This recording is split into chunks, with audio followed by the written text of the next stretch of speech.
പ്രിയപ്പെട്ടവരെ, നമ്മുടെ കേരളത്തിൽ നിന്ന്, എന്റെ നാടിനടുത്ത് ഈരാറ്റുപേട്ടയിൽ നിന്ന് ഒന്ന് രണ്ട് ചെറുപ്പക്കാർ, ഷിബിലി, ഷാദുലി എന്ന് പറയുന്ന ചെറുപ്പക്കാർ തടവറയ്ക്കുള്ളിൽ അകപ്പെട്ടിട്ട് 10-14 വർഷമായി.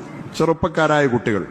അവരുടെ കേസ് തെളിയിക്കുകയോ ശിക്ഷിക്കുകയോ ചെയ്യാതെ അനന്തമായി നീണ്ടുപോകുന്ന വിചാരണ ഒരുപാട് മുസ്ലിം യുവാക്കൾക്ക് ഇന്ന് വിധിക്കപ്പെട്ടിരിക്കുകയാണ്. ആ കുട്ടികൾക്ക്, ചെറുപ്പക്കാരായ കുട്ടികൾക്ക് നഷ്ടപ്പെട്ട ആ ജീവിതം എത്രയും പെട്ടെന്ന് അവർക്ക് മടക്കി കിട്ടുന്ന വിധത്തിൽ അള്ളാഹു അവർക്ക് എത്രയും വേഗം നല്ല മോചനം പ്രദാനം ചെയ്യുമാറാകട്ടെ, അവർക്ക് സ്വാതന്ത്ര്യം അള്ളാഹു പ്രദാനം ചെയ്യുമാറാകട്ടെ എന്ന് ഞാൻ പ്രാർത്ഥിക്കുകയാണ്.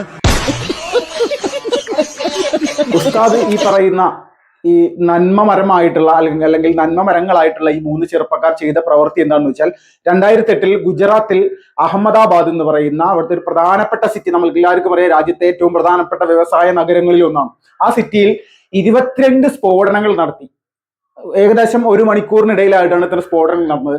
ഇതിൽ 2 സ്ഫോടനം മാത്രം ഇവർ കുറച്ച് വൈകിച്ചു. ഏകദേശം ആദ്യത്തെ 20 സ്ഫോടനങ്ങൾ കഴിഞ്ഞ് ഈ ബാക്കി 2 സ്ഫോടനങ്ങൾ നടന്നത് ഒരു 40 മിനിറ്റിന് ശേഷമാണ്. അതിനൊരു പ്രധാനപ്പെട്ട കാരണം എന്ന് പറഞ്ഞാൽ, ഈ മഹാന്മാരായിട്ടുള്ള ചെറുപ്പക്കാർ ചെയ്തിരിക്കുന്ന പ്രവൃത്തി എന്ന് പറഞ്ഞാൽ, മറ്റ് സ്ഥലങ്ങളിൽ സ്ഫോടനം നടന്നിട്ട് അവിടെ ആളുകൾക്ക് പരിക്ക് പറ്റിയിട്ട് അവരെയും കൊണ്ട് ഹോസ്പിറ്റലുകളിലേക്ക് വരും. പ്രധാനപ്പെട്ട അഹമ്മദാബാദിലെ 2 ഹോസ്പിറ്റലുകൾ. ഇവിടേക്ക് എന്തായാലും ഈ ആളുകളുമായിട്ട് വരും.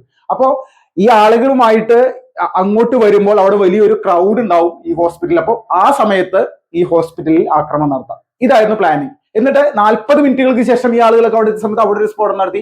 10-200 പേർക്കാണ് ആ ഒരു സമയത്ത് ഗുരുതരമായിട്ട് പരിക്കേറ്റത്. ആ സ്ഫോടനത്തിലും കുറച്ച് ആളുകൾ അവിടെ മരിച്ചിരുന്നു. മൊത്തം 56 ആളുകളാണ് മരിച്ചത്. അപ്പൊ നമ്മൾ ആലോചിച്ച് നോക്കണം, ഈ പറയുന്ന ഉസ്താദ് ഈ പറഞ്ഞ, നമ്മൾക്ക് സുപരിചിതനാണ് ഈ പറയുന്ന, അല്ലെങ്കിൽ ഈ 3 പേർക്ക് വേണ്ടി പ്രാർത്ഥിക്കുന്ന, 14 വർഷമായിട്ട് ജയിലിലാണ്. ഇന്ത്യയിൽ ഇങ്ങനെയുള്ള കുറെ പ്രശ്നങ്ങൾ നമ്മുടെ ചെറുപ്പക്കാർ അനുഭവിക്കുന്നുണ്ട് എന്നൊക്കെ പറഞ്ഞിട്ട് അദ്ദേഹം പറയുന്നത് ഒന്ന് ആലോചിക്കുക. എത്രത്തോളം നീതി നിഷേധമാണ്, അല്ലെങ്കിൽ നമ്മുടെ പൊതുസമൂഹത്തിന് യോജിക്കാത്ത തരത്തിലേക്ക് ഇതുപോലെ ചെയ്യുന്ന ആളുകൾക്ക് വളരെ വളരെ അവരെ പോലുള്ള ചെറുപ്പക്കാർ ഇനി ഒരു കാരണവശാലും ഇതുപോലുള്ള പ്രശ്നങ്ങളിൽ പോയി ചാടരുത് എന്നുള്ളതിന് വേണ്ട ഉപദേശം നൽകേണ്ട ഇതുപോലുള്ള പരമ ഊച്ചാളികൾ വന്നുകൊണ്ട് ചെയ്യുന്ന പരിപാടിയാണ്. രാജ്യദ്രോഹം ചെയ്ത, രാജ്യത്തിനെതിരെ യുദ്ധം ചെയ്ത ചെറുപ്പക്കാർക്ക് വേണ്ടി പ്രാർത്ഥിക്കുക, അവർക്ക് അനുകൂലമായിട്ട് സംസാരിക്കുക, അവരെന്തോ മഹനീയമായിട്ടുള്ള കാര്യം ചെയ്തു എന്ന് പറയും. ഇവരോടൊക്കെ നമ്മുടെ പൊതു മനസാക്ഷിക്ക് അല്ലെങ്കിൽ പൊതുജനങ്ങൾക്ക് തോന്നുന്നത് എന്തായിരിക്കാം? നോർമലി നമ്മൾ ചിന്തിച്ചു നോക്കിയാൽ ഈ പറയുന്ന വ്യക്തികൾക്ക് സപ്പോർട്ട് ചെയ്യുന്ന ഇതുപോലുള്ള മതപണ്ഡിതന്മാരോട് ഈ നാട്ടിലെ സാധാരണക്കാരായിട്ടുള്ള ആളുകൾ എന്ത് പറയണം? നമ്മൾ ഈ പറയുന്ന അവരുടെ മതത്തിൽപ്പെടുന്ന ആളുകൾക്ക് പോലും വളരെ എന്താ പറയുക, അറപ്പുളവാക്കുന്ന തരത്തിലേക്കുള്ള പ്രസ്താവനകളാണ്. ഒരു മൈക്ക് കിട്ടിക്കഴിഞ്ഞാൽ ഇതുപോലെ പറയുന്നത്. പ്രാർത്ഥിക്കുന്നത് ആർക്ക് വേണ്ടി പ്രാർത്ഥിക്കണം? 56 പേരുടെ ജീവൻ പോയ ആളുകൾക്ക് വേണ്ടി ആര് പ്രാർത്ഥിക്കും? അന്ന് ഗുരുതരമായിട്ട് പരുക്ക് പറ്റിയവർക്ക് വേണ്ടി ആര് പ്രാർത്ഥിക്കും?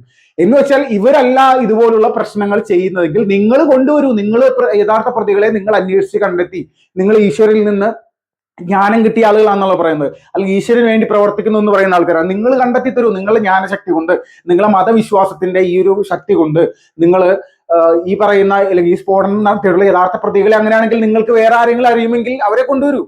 അല്ലാതെ പോലീസും നമ്മുടെ NIA അടക്കമുള്ള ഇൻവെസ്റ്റിഗേഷൻ ഏജൻസികൾ പൂർണ്ണമായിട്ടും ഭീകരവിരുദ്ധ അല്ലെങ്കിൽ ഗുജറാത്ത് ATS പോലെയുള്ള സംവിധാനങ്ങൾ കൃത്യമായിട്ട് തീവ്രവാദികൾ ആരാണെന്ന് മനസ്സിലാക്കി അവരുടെ വീടിനകത്ത് കയറി ഇവരെ പൊക്കിക്കൊണ്ടുവന്ന് നമ്മുടെ നിയമത്തിന്റെ മുന്നിലേക്ക് എറിയുന്ന സമയത്ത് അവർ 14 അല്ല ചിലപ്പോൾ 40 വർഷം കൊല്ലാതെ, വിധിവ് പറയാതെ ജയിലിനകത്തിടും. എന്ന് വെച്ച് നിങ്ങൾക്ക് ഇതിൽ എന്താണ് ഇടപെടാൻ ഇവിടെ അധികാരം? എന്ത് ജനാധിപത്യ മര്യാദയാണ് നിങ്ങൾ ഈ പറയുന്നത്? തീവ്രവാദികൾക്ക് പിന്തുണ കൊടുക്കുന്നത് ജനാധിപത്യ മര്യാദയായിട്ട് നിങ്ങൾക്ക് തോന്നുന്നെങ്കിൽ അത് തീവ്രവാദത്തെ പിന്തുണക്കുന്ന മറ്റൊരു തീവ്രവാദമാണ് എന്ന് നമ്മൾക്ക് പറയേണ്ടി വരും. കാരണം ഇതിൽ ഒരു കോംപ്രമൈസും ഇല്ല. നമ്മുടെ ഈ കൊച്ചു കേരളത്തിൽ ബില്ലാദിന് വേണ്ടിയും അതോടൊപ്പം തന്നെ മുംബൈ ഭീകരാക്രമണ കേസിൽ പ്രതിയായിട്ടുള്ള ആ ചെറുപ്പക്കാരന് വേണ്ടിയിട്ട്, അല്ലെങ്കിൽ പാകിസ്ഥാനിൽ നിന്ന് ഇങ്ങോട്ട് വന്ന് നമ്മുടെ നാട്ടിൽ ആക്രമണം നടത്തിയ വ്യക്തിക്ക് അനുകൂലമായിട്ട് പള്ളിയിൽ പ്രാർത്ഥന നടത്തിയ മഹാന്മാരെ നിരന്തരമായിട്ട് ഇതുപോലെ സൃഷ്ടിക്കപ്പെടുന്നത് ഇതുപോലെയുള്ള ആളുകളോടാണ്. കാരണം ഇവരൊക്കെ മൗനാനുവാദം, അതിനപ്പുറത്തേക്ക് പരസ്യമായിട്ടുള്ള അനുവാദമാണ്. ഇത് ചെയ്യണം, ഇത് നമ്മുടെ സഹോദരങ്ങളാണ് എന്നുള്ളൊരു കാഴ്ചപ്പാടാണ്. എന്നാൽ എത്രത്തോളം ഭീതിജനകമായിട്ടുള്ള അവസ്ഥയിലൂടെയാണ് നമ്മുടെ നാട് കടന്നു പോകുന്നതെന്ന് ആലോചിക്കുക. കേരളത്തിൽ 200-ന് മുകളിൽ തീവ്രവാദ കേസുകളാണ് കഴിഞ്ഞ ഏകദേശം 2008-ന് ശേഷം ഇവിടുന്ന് റിപ്പോർട്ട് ചെയ്തിരിക്കുന്ന. ISIS-ഉമായി ബന്ധപ്പെട്ടുള്ള എത്ര കേസുകളുണ്ട്? ലഷ്കർ-ഇ-തൊയ്ബയുമായി ബന്ധപ്പെട്ടുള്ള എത്ര കേസുകളുണ്ട്? ഇന്ത്യൻ മുജാഹിദിനുമായിട്ട് ബന്ധപ്പെട്ട എത്ര കേസുകളുണ്ട്? ഇവർക്ക് ഇന്ത്യൻ മുജാഹിദിന്റെ പ്രവർത്തകർ ഷിബിലി, ഷാദിലി, അതോടൊപ്പം തന്നെ മലപ്പുറം സ്വദേശിയായിട്ടുള്ള അഷ്റഫ്, ഈ ഷിബിലി ഷാദിലിയും ഈ കോട്ടയം ജില്ലയിലെ ഈരാറ്റുപേട്ട സ്വദേശികളാണ്. നമ്മളൊന്ന് ആലോചിച്ച് നോക്കണം, ഇതുപോലെയുള്ള നമ്മുടെ നാട്ടിൽ ഇതുപോലെയുള്ള ഭീകരവാദ ആക്രമണങ്ങൾ അല്ലെങ്കിൽ ഭീകരവാദ പ്രവർത്തനങ്ങൾ നടത്തുന്ന ആളുകൾക്ക് പരസ്യ പിന്തുണ ലഭിക്കുന്നു എന്ന് പറയുമ്പോൾ ഒന്ന് ആലോചിച്ച് നോക്കണം. 2002 ശേഷം അല്ലെങ്കിൽ നമ്മുടെ നാട്ടിൽ 2014 വരെ, 2004 മുതൽ 2014 വരെ നമ്മുടെ രാജ്യത്തുള്ള പ്രധാനപ്പെട്ട നഗരങ്ങൾ, ഈ പറയുന്ന അഹമ്മദാബാദ്, ഇതെല്ലാം ആ ഒരു സമയത്ത് ഉൾപ്പെട്ട സ്ഥലങ്ങളാണ്. ഗുജറാത്തിലായിക്കോട്ടെ, അല്ലെങ്കിൽ ഗുജറാത്തിൽ വിവിധ നഗരങ്ങളിലായിക്കോട്ടെ, മഹാരാഷ്ട്രയിലെ വിവിധ നഗരങ്ങളിലായിക്കോട്ടെ, എന്തിനു പറയണം, അസമിലെ ഗുവാഹട്ടിയിൽ എത്ര സ്ഫോടനങ്ങൾ ഇവർ നടത്തി, ചെന്നൈയിൽ, ബാംഗ്ലൂരിൽ, അതോടൊപ്പം തന്നെ ജയ്പൂരിൽ, ഇൻഡോറിൽ, ദില്ലിയിൽ, അങ്ങനെ പറയാവുന്ന അമൃത്സറിൽ, ജമ്മു കാശ്മീരിലെ വിവിധ പ്രദേശങ്ങളിൽ എത്രയെത്ര ആക്രമണങ്ങൾ ഹരിയാനയിൽ നടത്തിയിട്ടുണ്ട്.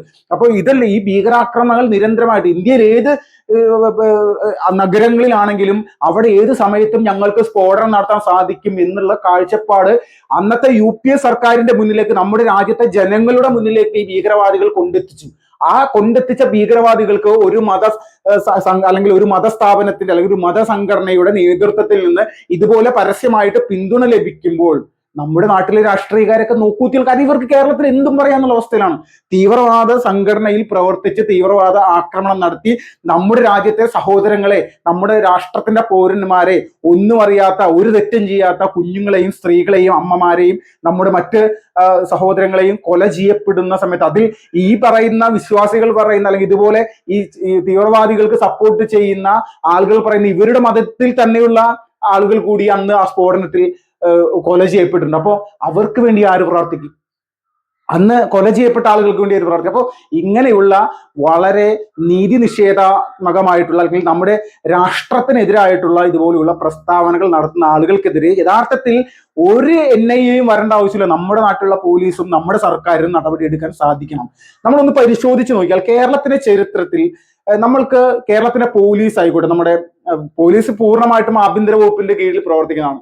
ആരെ അറസ്റ്റ് ചെയ്യണം, ആർക്കെതിരെ നടപടി എടുക്കണം എന്നൊക്കെ നോക്കിക്കഴിഞ്ഞാൽ അത് സംസ്ഥാനത്തെ സർക്കാർ തീരുമാനിക്കണം ഇങ്ങനെ ഒരു ഭീകരവാദികൾക്കെതിരെയൊക്കെ നടപടി എടുക്കുന്നത്. നമ്മൾ എവിടെയെങ്കിലും ആരെങ്കിലും കണ്ടിട്ടുണ്ടോ? നമ്മുടെ സംസ്ഥാനത്ത് വന്ന് ഭീകരവാദികളെ അറസ്റ്റ് ചെയ്യുന്നത് ആരാണ്? ഇപ്പൊ ജോസഫ് മാഷിന്റെ കൈവെട്ടി കേസിൽ എത്രയോ 11 വർഷങ്ങളോ 12 വർഷങ്ങൾക്ക് ശേഷമാണെന്ന് തോന്നുന്നു അതിലെ 1-ാം പ്രതിയെ അറസ്റ്റ് ചെയ്തത്. ആരാണ് അറസ്റ്റ് ചെയ്തത്? NIA ആണ്. സംസ്ഥാന പോലീസ് ഉദ്യോഗസ്ഥരല്ല, സംസ്ഥാനത്തെ പോലീസുകാരല്ല. നമ്മുടെ നാട്ടിൽ പോപ്പുലർ ഫ്രണ്ട് എന്ന് പറയുന്ന ഭീകരവാദ പ്രസ്ഥാനത്തെ നിരോധിച്ചു, അല്ലെ? PFI നിരോധിച്ചു.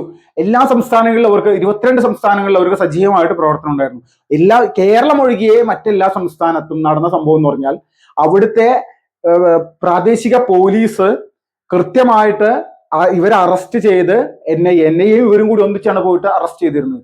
നമ്മുടെ നാട്ടിലോ, കേരളത്തിൽ എത്രയോ ഭീകരവാദികളെ ഈ പറയുന്ന PFIയുടെ തീവ്രവാദി ഗ്രൂപ്പുകൾ അല്ലെങ്കിൽ അവരുടെ പ്രധാനപ്പെട്ട നേതാക്കന്മാർ, ദേശീയ നേതാക്കന്മാരുടെ ഒഴുക്കാണ് കേരളത്തിൽ. അത്ര ആളുകൾ ഇവിടെ ദേശീയ നേതൃത്വത്തിലുണ്ട്. കാരണം ഇതിന്റെ എല്ലാ പ്ലാനിങ് ആസൂത്രണമൊക്കെ നടന്നത് കേരളത്തിലാണല്ലോ. അപ്പോൾ ഇതിന്റെ ഒരുപാട് നേതാക്കന്മാർ അറസ്റ്റ് ചെയ്തു. ഇന്നും അതിൽ ഭൂരിഭാഗം ആളുകളും ഇന്നും ജയിലിലാണ്, തിഹാർ ജയിലാണ്. പക്ഷെ അവരെയൊക്കെ അറസ്റ്റ് ചെയ്ത് NIA ആണ്. കേരള പോലീസിൽ അതിന് ഒരു ബന്ധമില്ല. ഇതാണ് സിറ്റുവേഷൻ. കാരണം കേരള പോലീസിനെ അറിയിച്ചിട്ട് പോലും ഈ പറയുന്ന നടപടിക്രമങ്ങളിലേക്ക് പോകാനായിട്ട് NIA തയ്യാറാണ്. കാരണം അതുപോലെയാണ് സിറ്റുവേഷൻ, അതുപോലെയാണ്. കാരണം നമ്മുടെ സംസ്ഥാന സർക്കാരിന് ഈ പറയുന്ന തീവ്രവാദികൾ അവരൊരു മാറ്റി എടുക്കുക, അവർക്ക് സ്വതന്ത്രമായിട്ട് പ്രവർത്തിക്കാം. അവരെ വേണമെങ്കിൽ NIA വന്ന് അറസ്റ്റ് ചെയ്തോട്ടെ, അല്ലെങ്കിൽ ദേശീയ നേതൃത്വം, നമ്മൾ ഇവർക്കെതിരെ ഒരു നടപടി എടുക്കാൻ നമ്മൾ തയ്യാറല്ല. തീവ്രവാദി ഈ പറയുന്ന ജിഹാദി ഗ്രൂപ്പുകൾക്കെതിരെ ഒരു നടപടി എടുക്കാൻ നമ്മുടെ സംസ്ഥാന സർക്കാരുകൾ ഇന്നേ വരെ തയ്യാറായിട്ടില്ല. ഇതാണ് സത്യം. ഓപ്പറേഷൻ തൂഫാൻ എന്നൊക്കെ പറഞ്ഞ ഓപ്പറേഷൻ ഈ പറയുന്ന തീവ്രവാദം അല്ലെങ്കിൽ ഓപ്പറേഷൻ തീവ്രവാദം എന്നൊക്കെ പറഞ്ഞിട്ട് എന്തെങ്കിലും ഒരു നടപടി ഇവർക്കെതിരെ എടുക്കാൻ പറ്റുന്നു? അല്ലെങ്കിൽ മഹാരാഷ്ട്ര ATS എന്ന് പറയുന്ന പോലെ ഇതുപോലെ എന്തെങ്കിലും ഗ്രൂപ്പ് നമ്മുടെ കേരളത്തിലെ നമ്മുടെ സംസ്ഥാന സർക്കാർ ഫോം ചെയ്തിട്ടുണ്ടോ? ഇല്ല. ഇതൊക്കെയാണ് നമ്മുടെ നാടിന്റെ ഒരു വലിയ ഒരു നെഗറ്റീവായിട്ടുള്ള അവസ്ഥയിലേക്ക് പോകുന്നത്. പൂർണ്ണമായിട്ടും തീവ്രവാദികൾക്ക് അനുകൂലമായിട്ട് ഇതുപോലെ നടത്തുന്ന പ്രസ്താവനകൾ നടത്തുന്ന സപ്പോർട്ട് ചെയ്യുന്ന ആളുകൾക്കെതിരെ നടപടിയെടുക്കാൻ നമ്മുടെ നാട്ടിലെ പോലീസ് ഒരു പരാതിയുമില്ലാതെ തന്നെ സ്വമേധയാ പോലീസ് നടപടിയെടുക്കാനുള്ള ത്രാണി ഇനിയെങ്കിലും കാണിക്കണം.